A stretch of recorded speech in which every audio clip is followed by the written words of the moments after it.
dire, je dirais, il y en a... Oui, il y en a plein. On disait de lui que c'était un dieu vivant, ce n'est plus qu'un homme mort, un nom sur une plaque que l'on nettoie 2 fois par jour au jus de citron. Ayrton Senna repose au cimetière de Morumbi à Sao Paulo, sa ville natale. 33 mois après sa mort, on y vient toujours se recueillir et fleurir une tombe isolée des autres. À l'extérieur, les marchands de souvenirs se sont installés, mais les touristes s'y arrêtent de bonne grâce. Je suis venu voir quelqu'un qui faisait partie de ma famille. C'était aussi fort que ça pour moi. Au moment de sa mort, je m'étais promis de venir, donc je suis là, ouais. Voilà. Je m'étais promis, c'est fait. Sao Paulo, mégalopole inconsolable. La cité a perdu son prince de la vitesse, celui qui brandissait le drapeau brésilien à chacune de ses victoires. Senna, le fils de bonne famille devenu l'idole de tout un peuple par la magie d'une personnalité inclassable.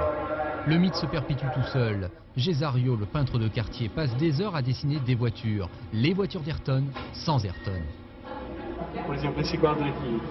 Vous voyez bien que sur ce tableau, il manque quelque chose. Il est vide, mais je ne vais pas mettre Ayrton ici. Je ne peux pas. Ici, c'est son absence. C'est tout.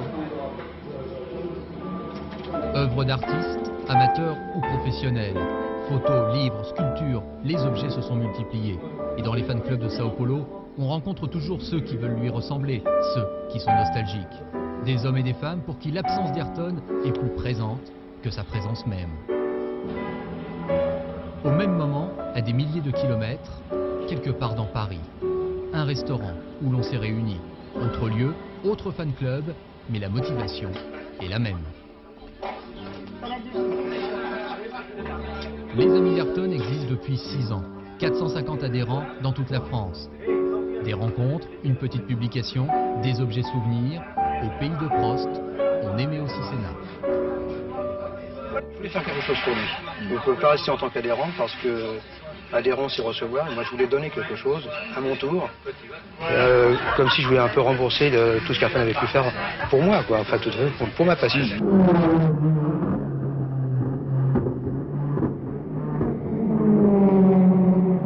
Bien sûr, le procès d'Imola ne le fera pas revenir. Alors au Brésil, on s'est aussi tourné vers l'avenir.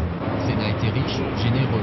Ainsi est née une fondation qui elle-même a créé l'Institut Ayrton Senna. Son but, tel que le voulait le triple champion du monde, venir en aide aux enfants pauvres du Brésil. 3 programmes d'action, nutrition, éducation et sport. Une organisation caritative privée présente dans 11 États du Brésil et qui subvient aujourd'hui aux besoins directs de 40 000 enfants. Ainsi auront été respectées les dernières volontés du pilote brésilien. C'est dans cet immeuble que tout est coordonné. C'est ici que se trouve le véritable héritage d'Ayrton Senna. Je fais ce qu'il a désiré 2 mois avant l'accident. Il m'a dit qu'il voulait aider les enfants en risque, les enfants qui n'ont pas eu l'opportunité qu'il a eue dans sa vie. Il voulait partager ça avec ses enfants. Pour symboliser cette action, on a créé un personnage de bande dessinée, Seninha, le petit Senna. Un garçon pur et innocent, comme le sont souvent tous les héros du